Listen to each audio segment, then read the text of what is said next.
கருப்பு திராட்சையில் iron content நிறையா இருக்குது. இது ரொம்ப நல்லது. ஏன்னா அயர்ன் வந்து குறைவாக இருக்கிறது ரொம்ப காமன் இந்த காலகட்டத்தில். ஸோ இதை ரெகுலராக நம்ம எடுத்தோன்னா இதில் வந்து நம்மளுக்கு அயர்ன் கண்டென்ட்டில் மெயின்டெனன்ஸ்க்கு ஹெல்ப் ஆகும். சின்ன குழந்தை கூட ஒரு 6 மாதத்துக்கு மேலே அதுக்கு வந்து மலச்சிக்கல் வந்துடுது, மோஷன் சரியாக போகலன்னா இந்த கருப்பு திராட்சையை நல்லா வந்து வேக வச்சு அந்த தண்ணியை கொடுப்பாங்க. பேக்கிங் ப்ராடக்ட்ஸில் மைதா இல்லை கோதுமை யூஸ் பண்ணால் கூட கோதுமையோட மைதா மிக்ஸ் ஆகிறதுனால இது சில பேருக்கு கான்ஸ்டிபேஷன் ப்ராப்ளம்ஸ் வருது. ஸோ இந்த திராட்சையை கட் பண்ணி போட்டாங்கன்னா இது மலச்சிக்கலை தவிர்க்கிறதுக்கு ஹெல்ப் ஆகும். இந்த கருப்பு திராட்சை கொட்டையோடு இருக்கிறது நம்ம வந்து பச்சையாக சாப்பிடக்கூடாது, ஊற வச்சு தான் சாப்பிடணும், இல்லைன்னா இது டைஜஸ்ட் ஆகாது. அண்ட் அந்த மாதிரி தான் நம்ம ஊற வச்சு அது சாப்பிட்டா அதில் பெனிஃபிட்ஸ் நிறையா இருக்குது. அண்ட் டெய்லி சாப்பிட வேண்டாம், யாருக்கு ப்ராப்ளம் இருக்கோ அவங்க மாத்திரம் சாப்பிட்டா போதும்.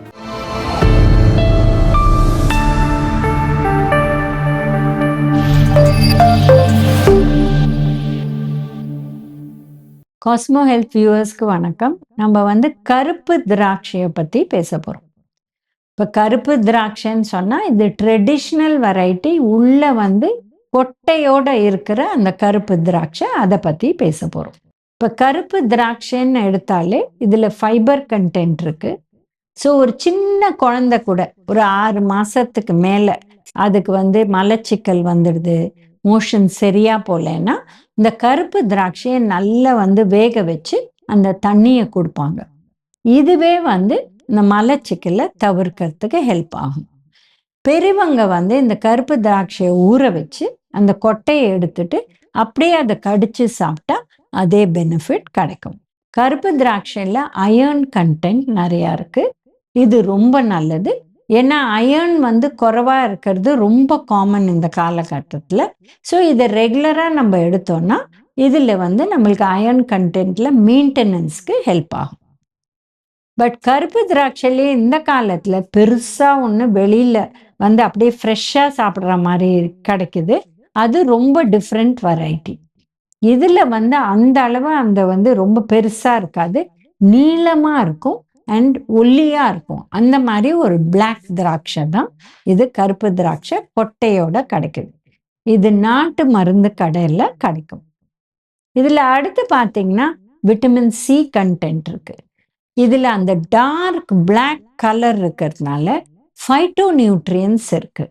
இந்த ஃபைட்டோ நியூட்ரியன்ஸ்லாம் நிறைய ஆன்டி ஆக்சிடென்ட் ப்ராப்பர்ட்டிஸ் வரதுனால நம்மளுக்கு நிறைய பெனிஃபிட் இருக்குது இதில். இப்போ யாரெல்லாம் இது சாப்பிடலான்னு பார்த்தீங்கன்னா, சின்ன குழந்தைகளுக்கு தண்ணியாக அதை வேக வச்சு நல்லா பாயில் பண்ணி அந்த தண்ணியை கொடுப்போம். ஏன்னா இது வந்து ஸ்டூல் போகிறதுக்கு ஈஸியாக ஹெல்ப் ஆகும். ஒரு 1.5 வயசு 2 வயசு குழந்தைக்கு மேலே அப்படியே அதை வந்து ஊற வச்சு அந்த கொட்டையை எடுத்துட்டு அப்படியே கொடுக்கலாம். இதை வந்து இப்போ பேக்கிங்கில் கூட யூஸ் பண்ண ஆரம்பிச்சிட்டாங்க. ஏன்னா பேக்கிங் ப்ராடக்ட்ஸில் மைதா இல்லை கோதுமை யூஸ் பண்ணால் கூட கோதுமையோட மைதா மிக்ஸ் ஆகிறதுனால இது சில பேருக்கு கான்ஸ்டிபேஷன் ப்ராப்ளம்ஸ் வருது. ஸோ இந்த திராட்சையை கட் பண்ணி போட்டாங்கன்னா இது மலச்சிக்கலை தவிர்க்கிறதுக்கு ஹெல்ப் ஆகும். ஸோ அந்த மாதிரி கூட யூஸ் பண்ணுறாங்க. இது வந்து ஒரு ஸ்வீட்டனர் மாதிரி ஒரு பாயசத்தில் அந்த மாதிரி கூட யூஸ் பண்ணலாம். ஏன்னா அதை வந்து நம்ம ஊற வச்சுட்டு அரைச்சிட்டோன்னா ஸ்வீட்னஸும் இருக்குது, அந்த நார் சத்தும் இருக்குது. கடைசியில் இந்த பாயசம் எல்லாம் வேக வச்சுட்டு கடைசியில் அதை மிக்ஸ் பண்ணி நம்ம யூஸ் பண்ணோம்னா, இப்போ நம்ம சின்ன திராட்சையை எப்படி அதை வந்து வறுத்து அப்படியே போடுறோம், அதுக்கு பதில் இதை ஒரு பேஸ்ட்டாக பண்ணி மிக்ஸ் பண்ணிட்டோன்னா ஸ்வீட்னஸ்க்கு ஸ்வீட்னஸும் வந்துடும், ஆனால் அதில் வந்து நார் சத்தும் இருக்கும், அயர்ன் சத்தும் இருக்கும். இப்போ யார் சாப்பிட்லான்னு பார்த்தீங்கன்னா, நம்ம சொன்னோம் தண்ணியாக கொடுக்கறச்சே ஒரு 7 மாத குழந்தைலேருந்து நம்ம 1.5 வயசு வரலும் கொடுக்கலாம். 1.5 வயசுக்கு மேலே ஊற வச்சு திராட்சையாகவே கொடுக்கலாம். ஏன்னா அந்த குழந்தைக்கு கடிச்சு சாப்பிட முடியும். இது மாதவிடாய் டைமில் அந்த மாதிரி டைமில் கொடுக்கலாம். ப்ளஸ் பெரியவங்களுக்கும் கொடுக்கலாம். இப்போ மெனோபாஸ் ஆகிட்டு விமென்க்கு அயர்ன் குறையக்கூடிய வாய்ப்பு இருக்குது, அவங்களுக்கு கொடுக்கலாம். இல்லை வயசானவங்களுக்கும் கொடுக்கலாம். ஏன்னா இந்த ஸ்வீட் டேஸ்ட்னால அவங்களுக்கு பிடிக்கும். இப்போ வயசானவங்களுக்கு கூட மலச்சிக்கல் ப்ராப்ளம் வரும். அவங்களுக்கும் இது ஒரு 2 பீஸ் இல்ல 3 பீஸ் ஊற வச்சு குடிச்சா இது வந்து ஹெல்ப் ஆகும். இப்ப யார் சாப்பிடக்கூடாது அப்படின்னு பார்த்தீங்கன்னா, டயபெட்டிஸ் இருக்கிறவங்க இத சாப்பிட முடியாது. ஏன்னா சர்க்கரை வியாதி இருக்கிறவங்களுக்கு இந்த ஸ்வீட்னஸ் இருக்கிறதுனால இது சுகரை ஏத்தக்கூடிய வாய்ப்பு இருக்கு. ஸோ அதனால இத அவங்க நெறைய சாப்பிட முடியாது. ஆக்சுவலி சாப்பிடாத இருக்கிறதே நல்லது.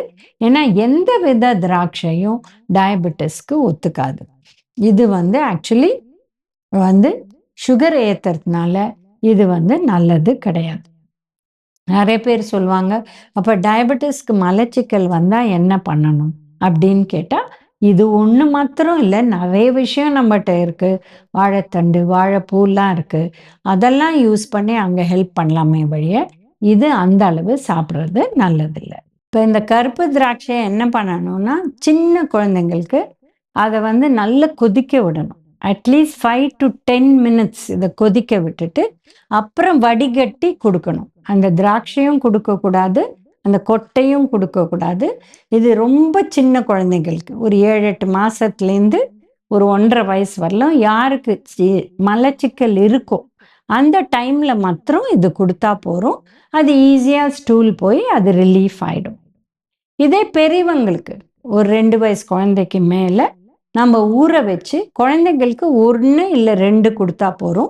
பெரியவங்களுக்கு 3 இல்ல 4 திராட்சை குடுக்கலாம். இத ஒரு அட்லீஸ்ட் நம்ம சுடு தண்ணீல ஊற வச்சா 1 ஹவர். பட் நம்ம வந்து வெறும் நார்மல் டெம்பரேச்சர் தண்ணீல ஊற வைக்க போறோம்னா, அட்லீஸ்ட் வந்து ஓவர் நைட் இல்ல ஒரு 3, 4 ஹவர்ஸ் ஆவது ஊற வச்சாதான், அது நல்லா அப்படி அந்த கொட்டைய எடுத்து குடுக்க முடியும்.